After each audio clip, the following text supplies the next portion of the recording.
Chamber of Commerce in South Asia. Set up in 2016, Government e-Marketplace is a 100% government-owned company set up under the aegis of Ministry of Commerce and Industry for procurement of common use goods and services by government ministries, departments, and CPSEs. As we know, nearly 80% women-owned establishments in India are self-financed, and more than 60% of 8 million units are owned and led by women entrepreneurs from socially challenged sections. Government e-Marketplace launched in January 2019 an initiative called Women on GeM to enable women entrepreneurs and women self-help groups to sell handicrafts and handloom, accessories, jute and coir products, home decor and office furnishings directly to various government ministries, departments, and institutions. The initiative seeks to develop women entrepreneurship on the margins of society to achieve gender-inclusive economic growth. Women on GeM aimed at spurring hyper-local economic opportunities for women entrepreneurs and address goals and objectives under United Nations Sustainable Development Goal number 5 to achieve gender equality and empower all women and girls. Today, we have with us as our chief guest, Mr. Taleem Kumar, IAS, and his team from Government e-Marketplace. Mr. Kumar is the CEO of Government e-Marketplace and an IAS officer of 1987 batch. He holds a BTech from IIT Kanpur in electrical engineering, MTech from IIT Delhi, and an MBA from USA. Mr. Kumar brings with him 32 years of experience in public administration. In Government of India, he served as Joint Secretary in Ministry of Commerce and Industry and also held additional charge as Managing Director and Executive Officer of Delhi Mumbai Industrial Development Corporation Limited. He has also served West Bengal in various capacities as Additional Chief Secretary, Principal Secretary, Excise Commissioner, District Magistrates, etc., leading departments and directorates. In his postings, Mr. Kumar has always endeavored to conceptualize and execute transformational ideas while simultaneously bringing in lasting change in government processes, often with the judicious use of new technologies. Welcome, Mr. Kumar. To interact with Mr. Kumar will be our 37th President of FLOW, Jahnavi Pukon. Jahnavi is the first person from Northeast to become FLOW's president. A woman entrepreneur, Jahnavi has 2 award-winning companies, Jungle Travels India and Assam Bengal Navigation Company, both engaged in tourism and travel. Jahnavi is a strong advocate for women empowerment and sustainable development. I would now request Jahnavi to give a welcome address and take this webinar forward. Thank you. Namaskar. It is my pleasure to welcome you all to the national webinar on Government e-Marketplace and Women Entrepreneurs. We have with us Mr. Taleem Kumar, CEO GeM, along with his team. On behalf of FLOW, the women's wing of ficci, and the 17 chapter that I represent as the national president, I welcome you, Mr. Kumar. With 32 years of experience in public administration, you are the CEO of the Government e-Marketplace and a member of the IAS services of 1987 batch. Mr. Kumar, we are all aware that the participation of women in business is increasingly being recognized globally as fundamental to economic growth.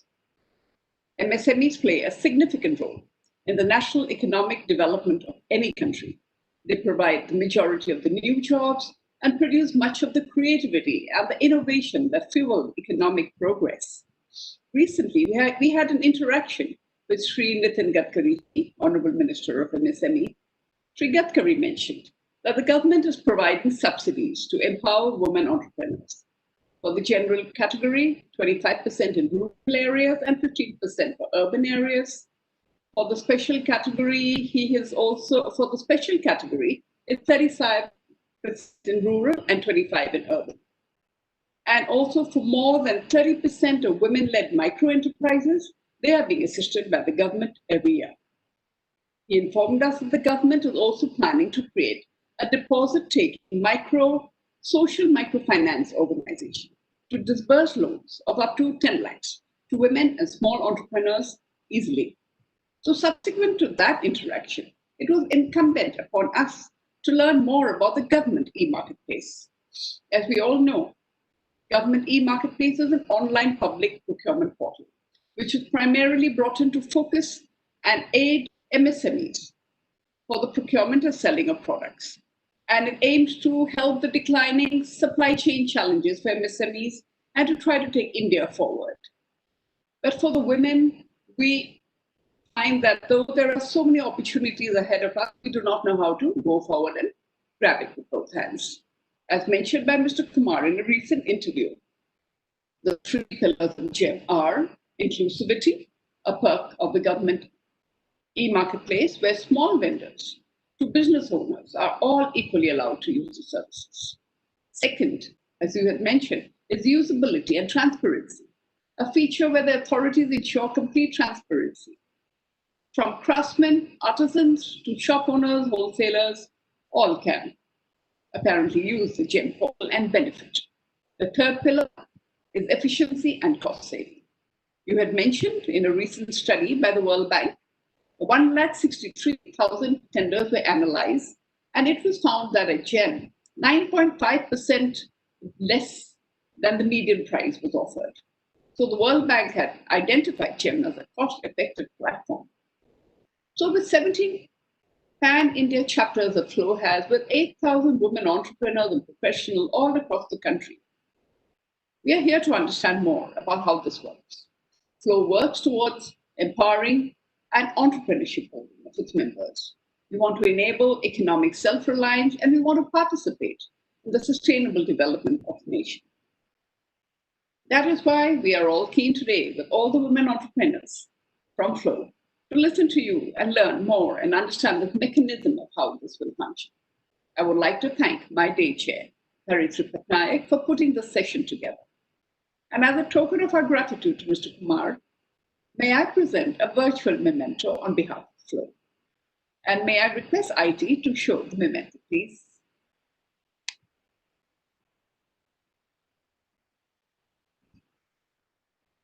When we are back to normal world, Mr. Kumar, this memento will find its way to your office.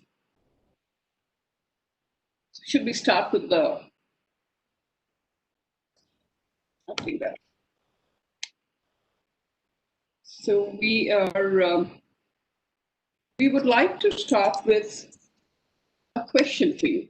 Is that the format, Dharitri, or is it, what is the next? Mr. Kumar will give his address. Then we start. Then we'll have an orientation. Then we have your questions. Thank you. Over to Mr. Kumar. Yes. Yes. So thank you for the wonderful virtual memento. The president of the ficci ladies organization, Ms. Jahnavi Phukan, the chairperson of the ficci ladies organization, Bhubaneswar, Ms. Dharitri Patnaik, the women entrepreneurs participating in today's webinar, and my colleagues from GeM. At the outset, I would like to thank the ficci ladies organization for giving the community marketplace an opportunity to interact with the women entrepreneurs across the country and share with them the tremendous progress GeM has made in the last 4 years. It also gives me great pleasure to address this gathering and share more about the work we are doing at GeM, which is very relevant to the vision and mission of ficci Flow. Flow has been instrumental in creating opportunities to actively include women in the nation's economic growth trajectory for nearly 4 decades now. I want to commend Flow's initiatives and collaborations, particularly the incubation and mentorship cell, which is nurturing and handholding young women entrepreneurs. The Skilling and Livelihood Generation Initiative is also doing important and critical work by providing skills training to make women more employable, self-reliant, and financially empowered.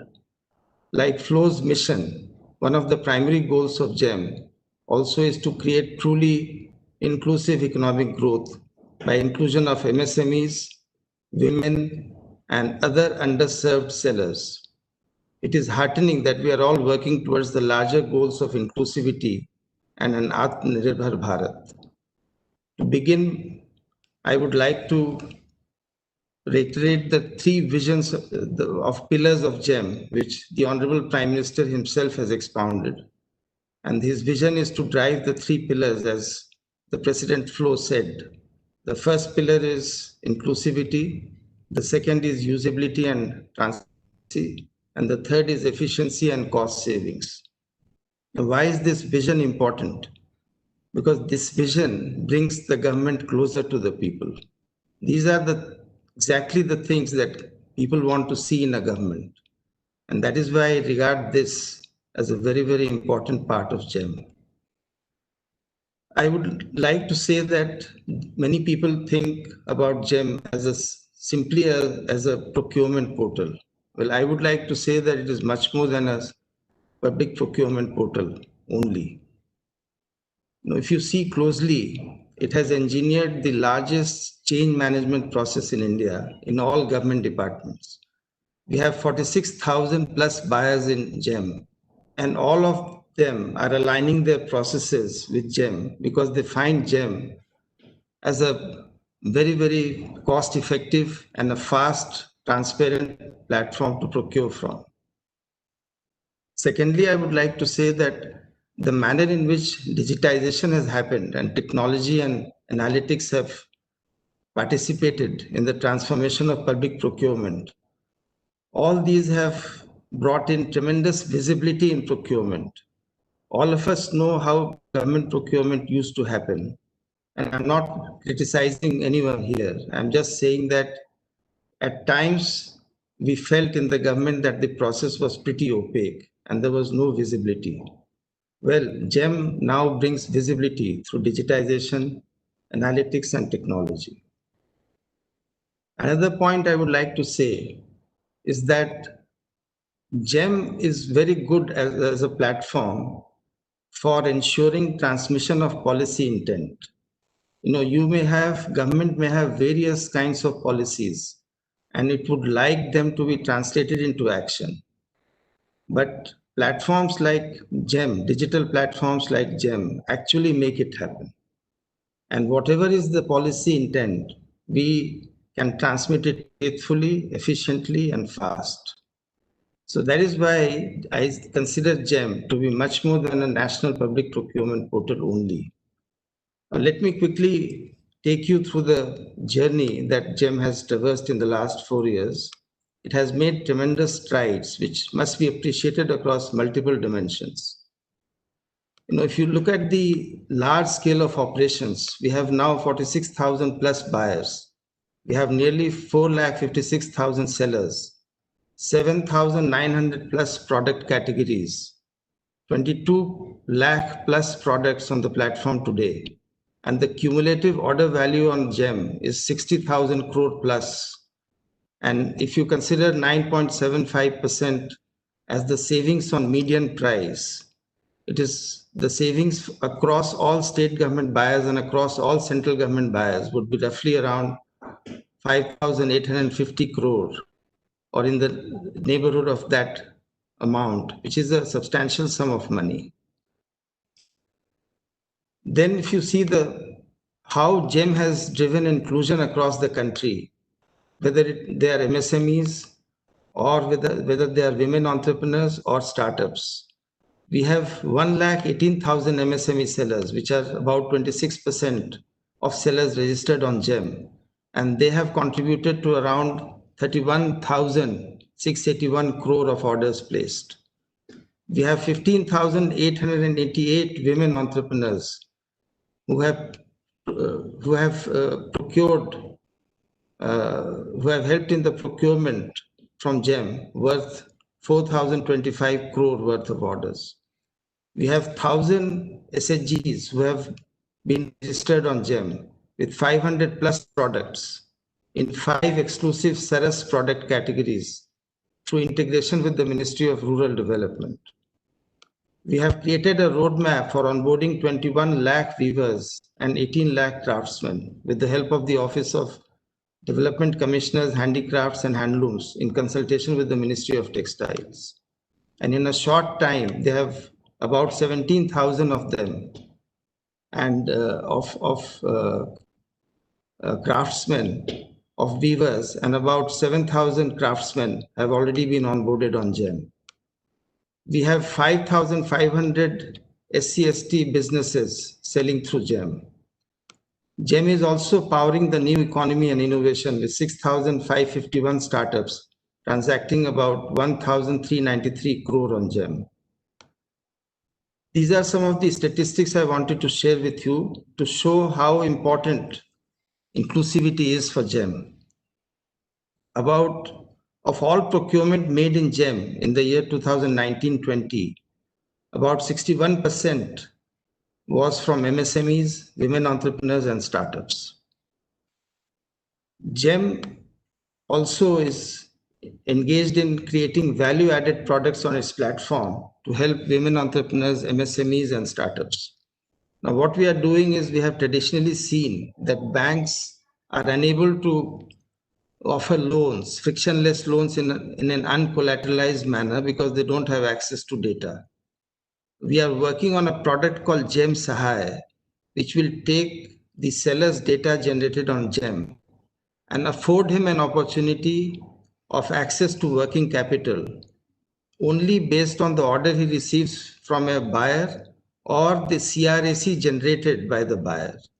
So he will have access to frictionless, uncollateralized loans to working capital, loans in the form of working capital, and this will be disbursed instantly by the banks in a few minutes. I hope this will go a long way in improving the access of sellers to working capital in a frictionless manner. Now, people have seen how GeM has grown, and many people may think that it is only to do with central government because it's a central government organization. Well, this is not true. The entire country, the buyers from the entire country are procuring from GeM. In fact, about half the transactions in GeM come from state government buyers. And when I say all, I mean all state governments, all union territories are procuring from GeM. And there are 4 states which are yet to sign MOU with us. But these 4 states are also procuring from GeM. And very shortly, they will be signing MOUs with us. And they are all processing these MOUs. A report from the World Bank has indicated an average savings of 9.75% for the period from February 2019 to January 2020, with maximum savings in the top 5 categories ranging from 23.48% to 60.52%. And if you see these percentages, these maximum savings, I'm now talking about maximum savings that World Bank has seen. Desktop computers up to 44.58%, notebook computers up to 51.05%, ambulances up to 23.48%, light trucks or sport utility vehicles up to 60.52%, school uniform up to 8%. In fact, in general, World Bank has found that for every increase in the number of bidders by 1, the savings increased by 0.55% from the median price. This establishes GeM as a platform which also promotes cost savings and efficiency. And if you see the number, over 60,000 crore worth of cumulative order value, if 5,850 crore worth of savings are close to exchequers across the country, GeM has it, but through that means those considerations, GeM has delivered the highest ROI among all public sector organizations in India. Examples that I want to mention, which I have learned from various buyers in person. The Chief Secretary, Government, was recounting an incident in which he said that in Garib Kalyan Mela in Gujarat, more than 50% savings accrued to him, to the state government, when they switched over to GeM. The Armed Force Medical Service, they have termed their experience on GeM as nothing short of a revolution during COVID times. Incidentally, during COVID, GeM to enable fast and quick procurement. And I would like to share with you that we have 240 product categories related to the pandemic, of which 167 are medical and 73 are auxiliary. And there are 9 services specific to COVID, which are on the COVID page in GeM. And all this happened from March 23 onwards.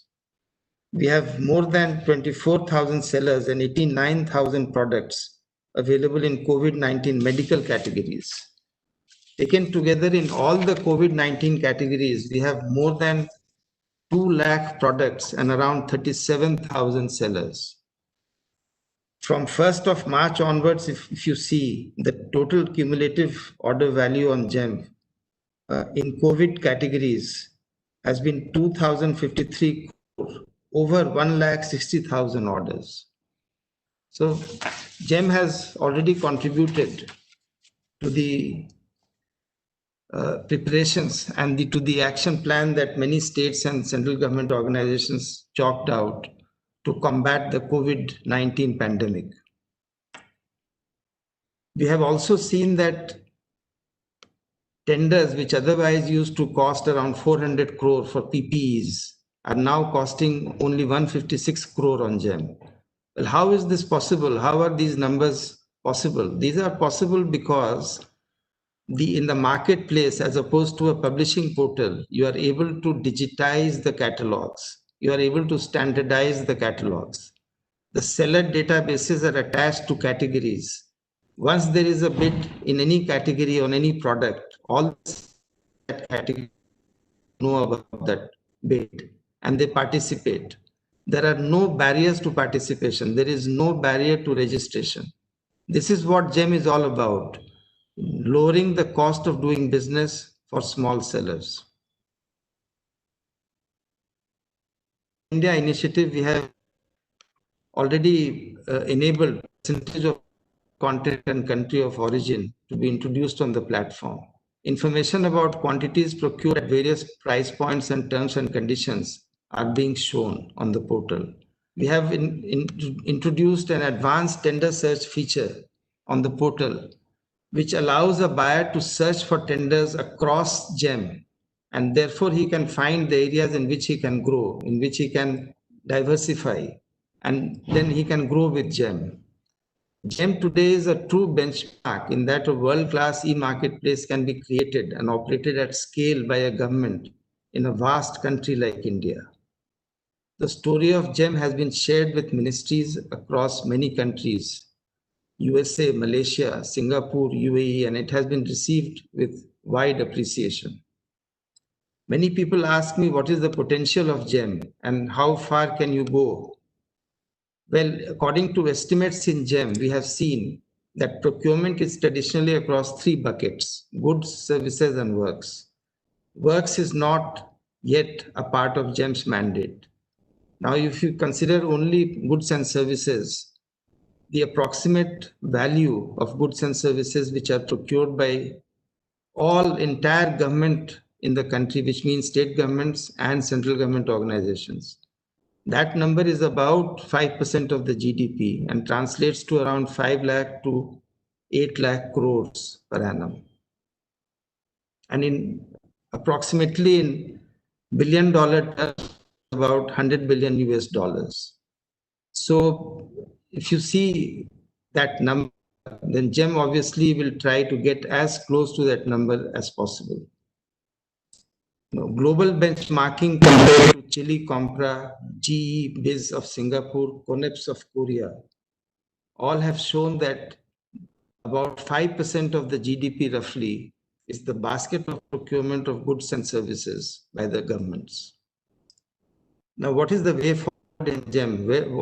Where are we headed? Now, if you see the budget speech of the Honorable Finance Minister for the financial year 2020-21, you can see there that is a para called para number 48, which talks about unified public procurement system for the country, which GeM is implementing now. In fact, GeM 4.0 will be anchored in the unified procurement system. And what it means is that we have different public publishing portals as of now, in which buyers publish their tenders. And I want to draw a distinction between publishing portals and a marketplace like GeM. GeM as a marketplace is several notches superior in terms of characteristics in terms of digitization, in terms of the value delivered to the buyer.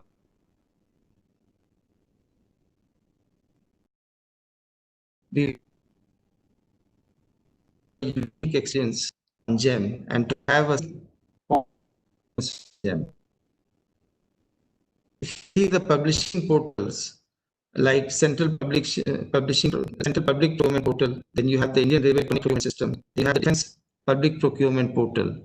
Now, all these portals, the buyers go and publish the tenders now. What we are saying is we will bring the functionalities of all these portals onto GeM. And then a buyer on GeM will have a, and he will not have to hop from portal to portal. And what this will lead to is that, he will be able to publish his bids there, and this will lead to wider seller participation because all the sellers will have to respond from GeM. It will lead to economies of scale, and it will lead to dissemination of best practices because all the sellers will be on GeM. And how are we going to implement it? Well, the first step will be for a buyer to come on GeM and obtain what is known as a GeM availability report and a past transaction summary. And once he does so, then he can decide to procure from GeM or he can decide to procure outside GeM. Let us say he goes and procures outside GeM, then he can publish a tender on publishing portals.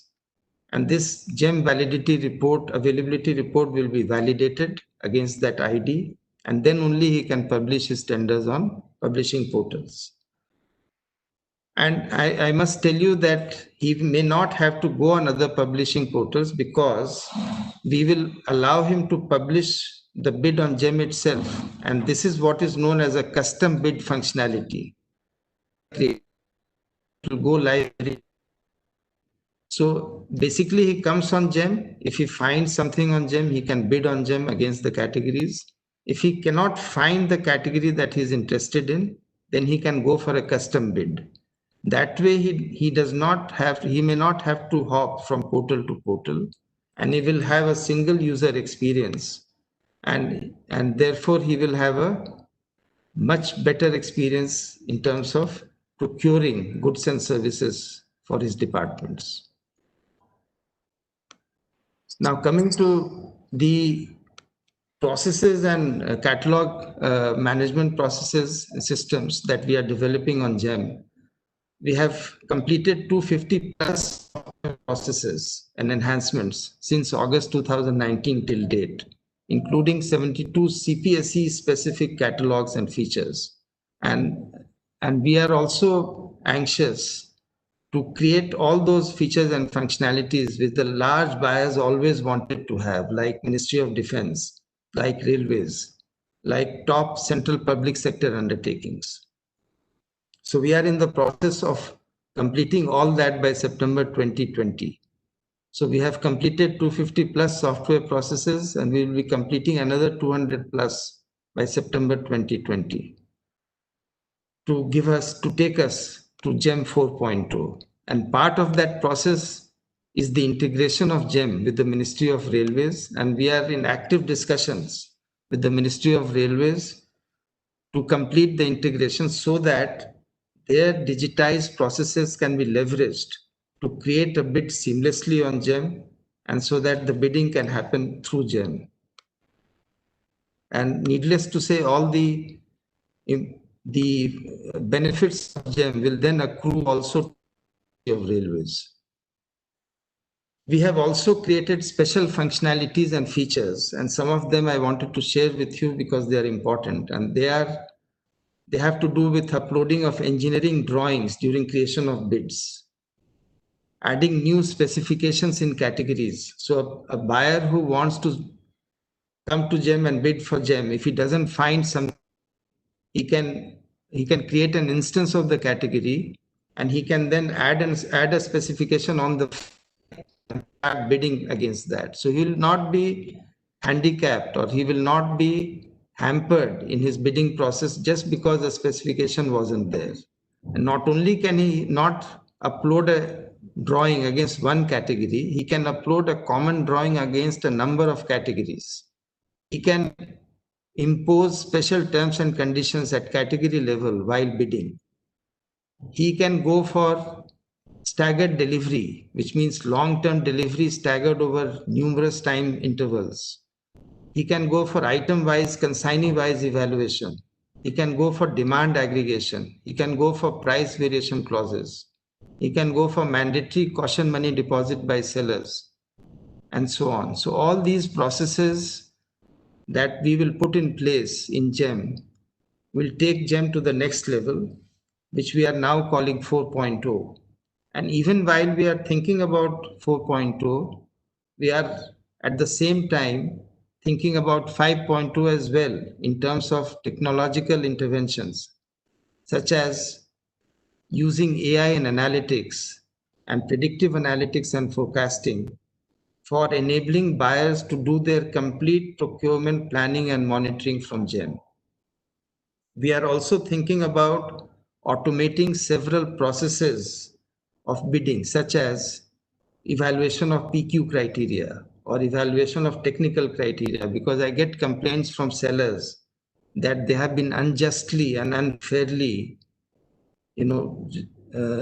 eliminated during technical qualification, and they have their candidature for bidding has been rejected unfairly and unjustly. So the role of GeM would be to automate these processes and recommend to the buyer possible evaluations of PQ criteria and technical evaluation criteria. Moreover, we are also in the process of using AI and analytics and machine learning to see how categories that larger buyers already have in the form of digitized set of specifications, how can we map it against categories in GeM? So onboarding specifications in the digital specifications from products from other platforms and migrating those products onto GeM will be another area that 5.2 will be looking at. Then coming to payment systems, we are now moving towards deemed acceptance and timely payments to the seller, which has been a source of great concern to many sellers. And the central government has taken a historic decision of charging 1% interest per month for all delayed payments. And the payment is delayed when 10 days have elapsed after the generation of the consignee receipt and acceptance certificate. So we are moving towards a system by which if the buyer does not generate the provisional receipt certificate, GeM will intervene and generate the PRC for him. If the buyer does not generate the CRAC after 10 days of delivery of a product, GeM will intervene and generate that CRAC for him. For non-PFMS buyers, GeM will even debit his account and credit the seller's account. For PFMS buyers, GeM will continuously escalate the matter to superior officers of the buyer. So all these are being executed only for ensuring timely payments to sellers, which GeM recognizes as a very important aspect for having a good, strong ecosystem of buyers and sellers. We are also in the process of revamping the bidding systems, both for L1 and also purchase of goods and services over 5 lakh rupees to curb unfair rejection and to ensure quality. On the quality front, it has been a challenging task because the L1 procurement people associate with poor quality. But let me assure you that GeM is coming out of that. And today we had a meeting with SAIL and Ministry of Steel, and he himself was saying that not only are we getting things faster on GeM and more transparently, we are getting products of better quality. And we have taken several steps around that. We have done a rating revamp. It's being still carried out. It's not yet live, but we will bring out a process of rating of sellers in which the feedback from buyers will be taken, feedback from users will be taken, along with the transaction history of the seller on GeM. We have imposed price bounds across categories. We have introduced title nomenclature for naming products on GeM. We are also going to assess resellers besides OEMs. We have introduced a voice of the customer initiative, which says that GeM should obsess about its customers, GeM should listen to its customers, and GeM should design products around customers. We will revamp all the seller touch points. Many have already been revamped. Many are in the process of being revamping. Video tutorials will be introduced at all the seller touch points. We have introduced an incentive scheme for buyers and sellers. And we will have a system by which they actually engage with the platform, and so that it becomes interesting to them. We will introduce additional performance guarantees for bidding lower than a set threshold. We will revamp the entire user experience and user interface for GeM so that both buyers and sellers have a good journey on GeM when they come on GeM. The continuous innovation that is central to the top e-marketplaces are also being planned in GeM 4.0. They are centered around advanced analytics, AI, and blockchain. And specifically, machine learning and deep learning are being deployed to improve user experiences and journeys on the portal and for detecting anomalous behavior in the marketplace, be it price, be it catalog, be it a combination of specifications and price. We are using the natural language powered search engines for effective and efficient search. We are doing a project with the government of UP in 2 districts for procurement of medicines and supply of medicines by introducing Hyperledger for smart contracts so that traceability and authenticity are ensured. And later on, blockchain can be used even for smart contracts. We are going to introduce in GeM 5.2 robotic process automation to automate the evaluation of pre-qualification criteria and technical qualification criteria. And we are also going to integrate with the big buyer systems like their enterprise resource planning systems so that we create a mini GeM in each of these ERPs. That means while the buyer is in his own system, he can access GeM and create a bid on GeM. So with these words, I would like to end. And before concluding, I once again thank Flo for organizing this webinar and for giving us an opportunity to share our thoughts. We would like to invite all the women entrepreneurs to come on GeM, onboard GeM, and benefit from GeM, and take advantage of a digital platform, which by its very nature is a game changer, and it can onboard stakeholders at zero cost, in zero time, and in a trust-based, rule-based system, and with a positive network effect. So I would end here, and I would thank Flo once again for organizing this webinar. Thank you. Thank you very much, Mr. Kumar. It's been an enormous amount of learning from you. The fact that you have taken us through the entire process of this very, remarkable work, technological advancements which is taking place, and the thought process that the government has brought into the entire procurement system of our country after the last 70 years. It is so impressive to listen to. But I would like to ask that we, Flo, with our 8,000 women base, would be really keen to come on board. So we will request a tutorial, especially for Flo, to help us break down and simplify the processes. I know you've taken us through it, but we'll still need that human interface end of the day and those tutorials in place to get each of our members who are interested. And we would like to have a special tie-up with Flow and GeM, and we will take advantage of what you offer. I wanted to tell you that for besides our membership base, we are very keen on the directive of Smriti Irani ji to work for the distressed handloom artisans and handicrafts. So we've been trying to onboard them as well. In my capacity as an entrepreneur from the Northeast, I also have a handloom company, and I remember I was enrolled in GeM through HEPC. Even for me, there was a lot of paperwork I did not understand and a lot of bureaucracy involved, so I left it at that. So what has happened to me must not happen again to anyone. And so once we have this more closer interface, it would help all of us to onboard. So for our membership and the membership beyond, we think this is an excellent platform and we will take it forward with you. So we hope you will help us.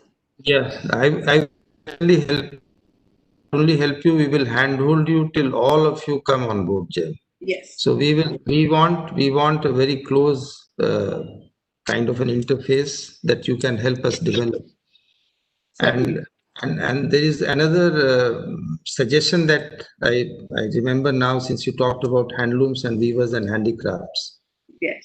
See, bringing them on GeM is only one part. Even women entrepreneurs coming on GeM is one part. What I would request your help on, and this is just loud thinking, on 3 parameters I think we need to develop and we need to intervene on, so that these entrepreneurs, whether they are artisans, weavers or craftsmen, they benefit. Even self-help groups. So I have seen 3 areas where there are gaps. The number 1 area that I have noticed is that there is no aggregator. So when you interact with artisans at a lower level, when you give an order, he needs access to capital, working capital immediately, because he does not have capital upfront. Exactly. But he knows he can deliver once the capital is there with him. So there has to be some umbrella aggregator, not an outsider, because an outsider is likely to exploit him and so on, and we will not be able to prevent such exploitation. So not an outsider, but somebody from his own community, like an Apex SHG or an Apex Farmer Producer Organization, in which he has trust, because it is from his own community, from his own membership. If we can develop such aggregators, who can then, so that when the order from GeM goes, the order can go to the aggregator as well as to the entrepreneur. And therefore, the aggregator then knows what he can do. He can access banks. He is more savvy. He can help them. But since he is from his own community, he has also trust in them. This is one area which I think would be tremendously useful in taking these artisans to the next level. The second area that I have noticed the deficiency is in terms of design skills to be imparted to these people. I'm saying design in a very broad sense. Yes. In terms of product development, like in IT and software, we talk about product managers who deliver good software products. Similarly, can we not have access? Can we not generate or create access of these entrepreneurs to good design thinking, or to organizations which can help them design products, take their native skill and fashion it into some kind of a design which is more acceptable to customers and buyers and so on. So that will increase their saleability or marketability of their product. So this is another area that I find that there is a gap and possibly can be addressed. The third area is, the logistics. A small entrepreneur or a seller or an artisan or a craftsman, suppose he does a good job and creates something. How will that something be transported across, a large distance? Let's say on GeM. In other platforms like Amazon and Flipkart, they have a tie-up. But in GeM, can we not have the connectivity in two stages? First is the last mile connectivity. Maybe from the interior of a village to the outskirts of a village, and from the outskirts of a village to the buyer's destination. Yes.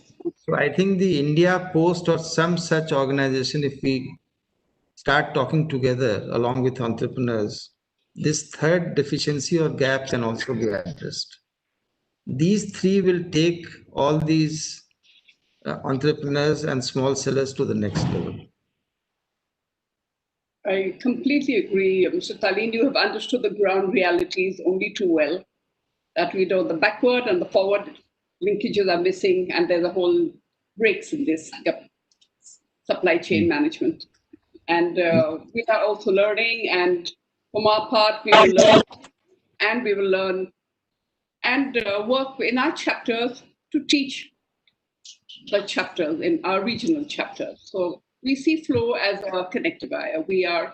Our job is to connect the dots, to learn and take your voice to our chapters along the country. We will try for that, and we will try to do it with you. And Thank you. Kumar, tell me, how is the Atmanirbhar policy being implemented at GeM? So Atmanirbhar Bharat. GeM is totally right into it. Yes. We have enabled. You must be knowing about the what's known as the Public Procurement Preference to Make in India order that was issued by the Government of India on the 4th of June. Yes. So there are two classes of sellers, one seller and a class 2 seller. So class 1 is someone whose local content, percentage of local content is 50% or more. And class 2 seller is a person whose percentage of local content is 20% or more, but less than 50. So in the bidding process, both can bid, but the preference will be given only to class 1 seller. This is the government policy. So what we have done on GeM is, in order to facilitate a buyer to choose different classes, different percentages of local content, we are saying that when the product is uploaded, the OEM will have to declare the percentage of local content. This is not mandatory, but this is optional. And if he does not do so, he will not get the benefit of the policy. He will be left out. When the buyer uses a filter on GeM, then he will be left out. So most sellers who want to be included always give their local content. And it is best given not by the reseller, but by the original equipment manufacturer. Okay, so this is one. Second is, if the origin is not at all India and it is outside India, then we are saying that you have to declare the country of origin.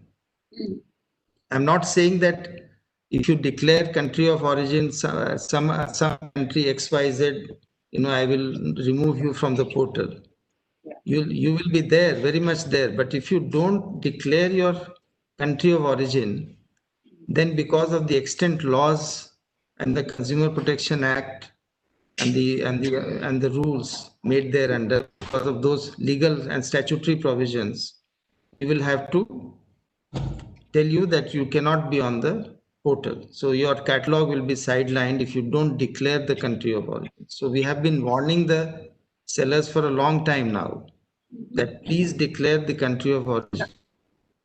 That is necessary for us to do that. So besides the Make in India filter, we also have the MSC filters. So who are the micro and small enterprises? So you can filter them actually, and if a buyer wants to place orders only on them, he can do so. So please remember that GeM is only a platform which enables various decisions by buyers to be taken. And we have implemented all such, features and functionalities which buyers can use Yes. as per government policy. Thank you. Absolutely fascinating. May I request our retreat to take over now? Thank you. Thank you, Janvi. I have a few questions from our members, so I'll ask those questions. The first one is from Sangeeta Lalwani, who's our GB member from Pune. She says her son, Anand Lalwani, is pursuing his PhD at Stanford University and has invented an UV box which has been tested by government lab and private labs for destroying bacteria and viruses. It's already registered at Amazon. And how can you register it at GeM? So first of all, congratulations on coming up with an innovative product. So this is always, it's not an easy thing to do. So whoever does it deserves our commendations. So the answer to his question is that on GeM, we have a separate initiative and separate corner for startups, because we are conscious that startups will have to play a very important role in the growth of GeM. So we have created a startup runway on GeM. So on a startup runway, his product can immediately be showcased and various buyers can see his product. So he has a choice of either put product on the startup runway, or he can straight away put it in the marketplace. It is up to him. If he puts it in the marketplace, he's confident that people will straight away purchase. He can put it in the marketplace. And once he puts it there, then we create a small logo of a startup to show that this product is a startup. So that way, when a buyer looks at a product, he knows it is a startup, it is from a startup. So that is how we promote startups on GeM. And I would strongly advise him to get a DPIIT registration.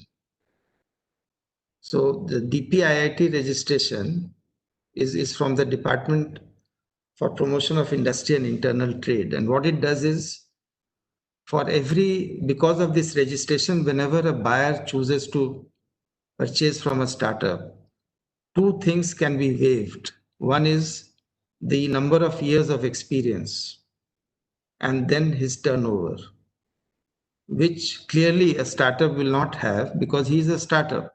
How can he have experience? How can he have a turnover? So therefore, these two things will be exempt because of a DPIIT registration. His product can be on GeM. We will promote it by having a startup logo next to his product.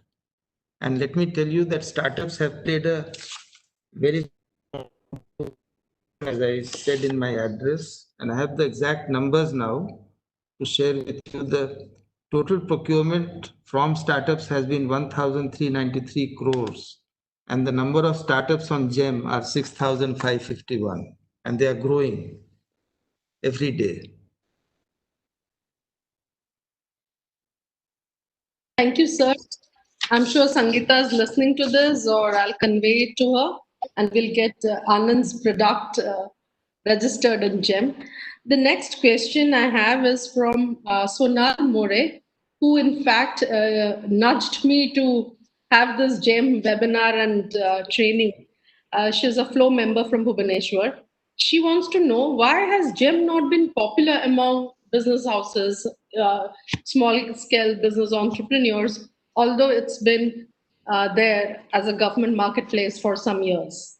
So I will rely on her to make it popular, and on Flow as well. But she's right. Many times what we do, it does not find mention because of some reason or the other in many quarters. So that is why we are here to tell you about GeM, to make you aware about GeM. And GeM is one of its kind platform in the world, I would say, because there's no other platform which can scale up to $100 billion size when it is full-fledged, it is working in a full-fledged manner. And in many countries like GSA, I was told that they are now switching to a marketplace model. So there are some areas where we are ahead of them. So that is why GeM will be a platform to watch in the days to come. And every country has, through its procurement policies, has helped domestic manufacturing and investment. And GeM is also trying to do the same thing through the government policies and a good, solid implementation of government policies through the platform. And having inclusivity as an important pillar of GeM, so that every small seller can come on GeM and sell directly to government. Thank you, sir.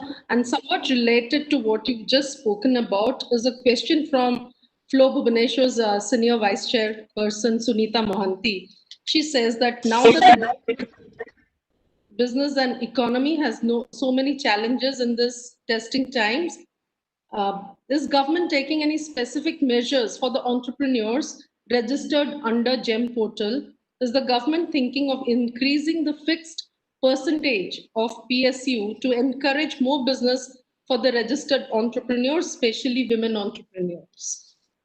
So there is already a percentage that, such percentage procured from MSMEs and from women and entrepreneurs. So that percentage is already fixed by the government to encourage such procurement. And I believe that from MSMEs, you have to procure 25% compulsorily. So there are some, some percentages which are policy the government has already fixed. And GeM is, as a platform, will try to facilitate the transmission of all such policy intents. And we, as I told you, we are trying to create a product called GeM Sahay, by which you can get frictionless access to working capital, which is uncollateralized. You don't have to pay any collateral. And within a few moments, basically in real time, your data is transmitted to some banks, and the banks give you the, the working capital amount as well as the cost of capital.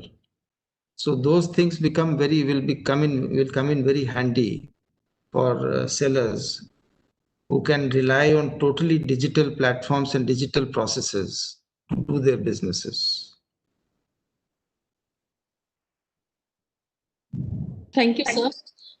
The last but not the least is a question from Anshu Jhunjhunwala, who's a member from Flow Bangalore. She is asking, does GeM provide with a list of required goods by the government? What is the percentage of advantage given to women entrepreneurs? So again, there is a rule of a certain percentage that has to be procured by government organizations from women entrepreneurs. So that is fixed by the Government of India. So that is there to encourage women entrepreneurs. But other than that, women entrepreneurs can always come as a startup on the startup runway if the product is totally new, and they can benefit from GeM. And generally, just as GeM has been helping all the MSMEs and women entrepreneurs, there is no cost for registration. So you can just come to GeM and register yourself in 5 to 7 minutes. And if your product is already there, then you can upload against a catalog. If you see that your product does not fit into any catalog, then there is a process by which you can request the creation of a catalog, and that is called the crowdsourcing of categories. There is a module in GeM called crowdsourcing of categories, where any buyer or seller can come and request for any number of categories to be created. So we will take all that request and create the categories for the seller.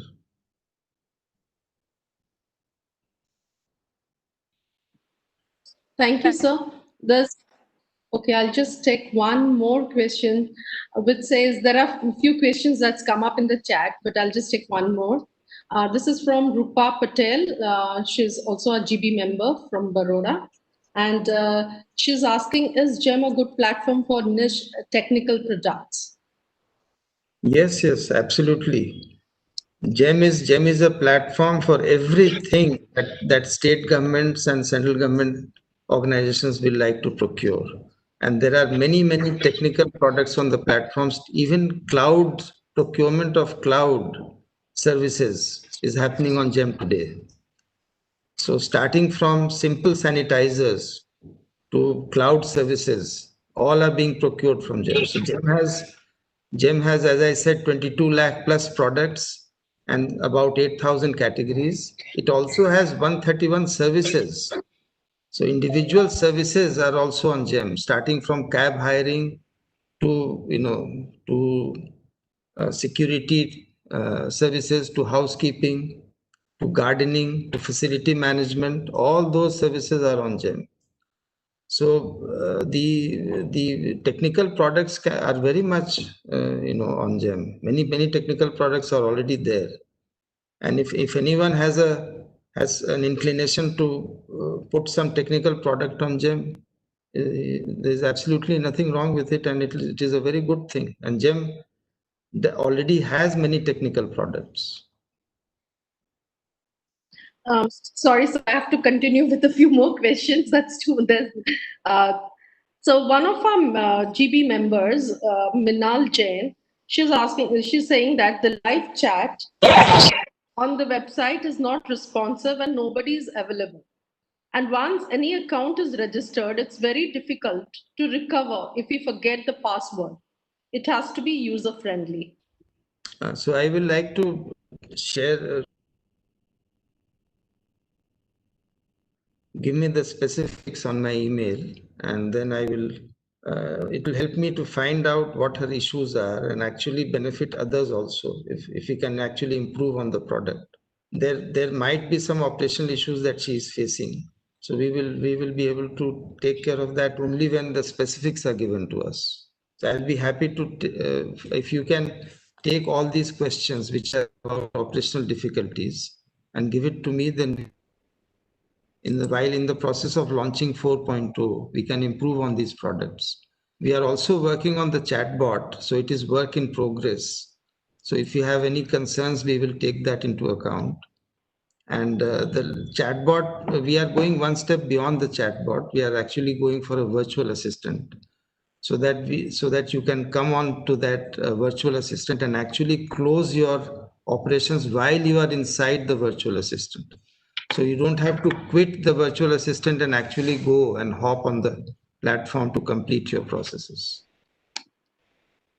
Thank you, sir. So there's a question from Ritika Bajaj, and she's a Flow member, and she wants to know, if the woman entrepreneur doesn't have the lowest bid, then what is the procedure for them to contact the officials and inform them that they're ready to supply the product at the lowest bidding value to get a percentage of the tender, as the government has specifically for women entrepreneurs? So they don't have to. She does not have to contact. According to the policy that the buyer is supposed to follow, he will, for example, suppose he has to give some order to the MSME also. He has to provide a preference to the MSME. Then automatically the buyer will match the price, the L1 price, and offer it to that MSME.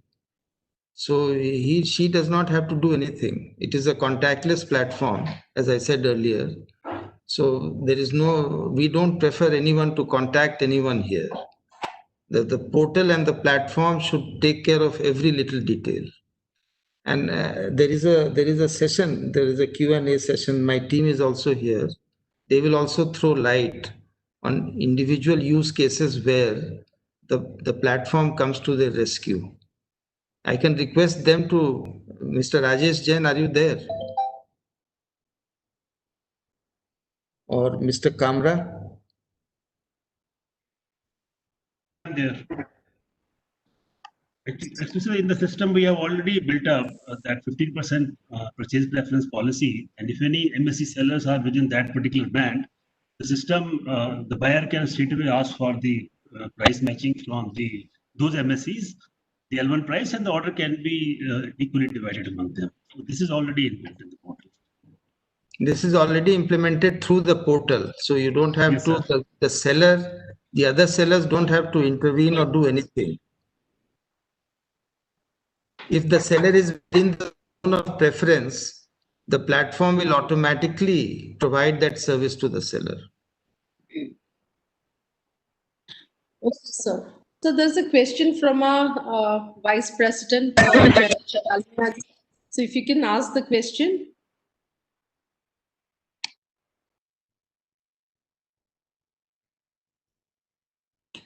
Sir, one query that how can one ensure that payments reach on time, especially if they're women entrepreneurs or small artisans, because they need their payments as quickly as they deliver the goods. So good question, and that is why we are aware that if the payment system if the sellers are not paid on time, ultimately GeM will not have good sellers coming on the platform. And what will happen is a seller is not aware who a bad buyer is or who is a good buyer.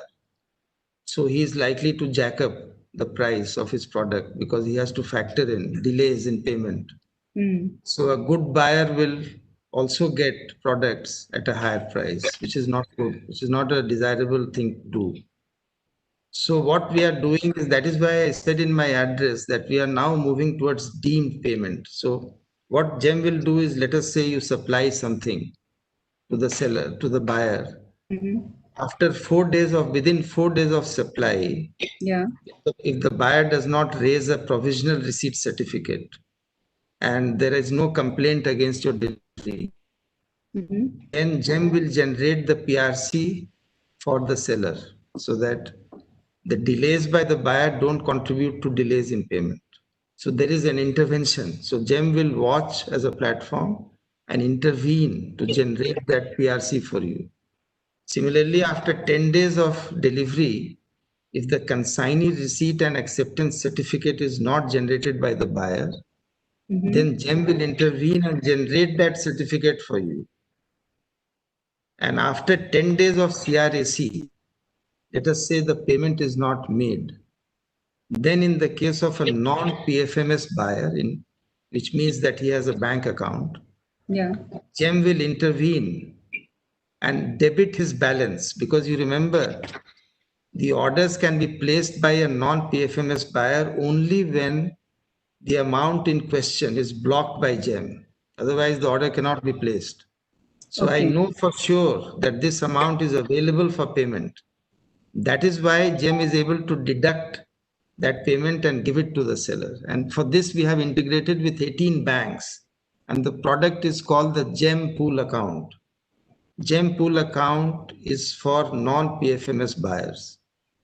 And let me tell you that even after 10 days of CRAC, if a PFMS buyer does not pay, I will not be able to deduct, because any payment coming from a PFMS system has to have the authority of the parliament. So I will not have the authority. So what I will do therefore is to run the interest clock 1% per month on the outstanding balance, number one. Number two, I will start informing the superior authorities of the buyer. The combination of both these two steps will ensure timely payment to the seller. That sounds very good. Thank you. Okay. Thank you, sir. Thank you, sir. And now over to Jahnavi for her concluding remarks. And so, like the orientation and the presentation by your team, since we're running out of time, we will schedule another one and maybe chapter-wise orientations, so we can include more members and have more question answers and more clarifications. So, I would strongly suggest that you have a detailed session. Yes. All the seller touch points are covered, namely registration, namely brand approval, product upload, and OEM dashboards. So they will explain each and every functionality so that all your members and women entrepreneurs, benefit from that. Definitely, sir. Thank you, Mr. Kumar. Thank you. And your team for this extremely helpful learning webinar. There are so many points you've touched upon, and I can see that there are so many facets where one must address independently. With our 7 pan India, we, I guess, have a workshop at the center and enable our chapters as well. We will organize with your team's help to take up various facets, I think, chapter-wise. In any case, we are here to learn, and we're here to learn for our members and for beyond. And we would love to be that connecting force between you to take the message to other women entrepreneurs. Everyone benefits from this. We've learned a bit, not much, because this is a huge field we've touched upon. We will encourage our women entrepreneurs to register and make the best use of the government e-marketplace, which finds its place, pride of place in the world today, and the rest of the country and world is looking at what India is doing. So GeM provides the tools of e-bidding, reverse e-auction, and demand aggregation. I'm sure our women entrepreneurs will take maximum advantage of this to further their businesses. We are here to learn, Mr. Kumar, and we're here to learn it well. So thank you very much for your time. And thank you. Thanks a lot. Namaskar. May I now call upon my floor Vice President, Ms. Jayanti Dalmia, to please propose the vote of thanks. Namaskar. On behalf of Flow, I would like to thank Mr. Taleen Kumar, CEO, Government e-Marketplace.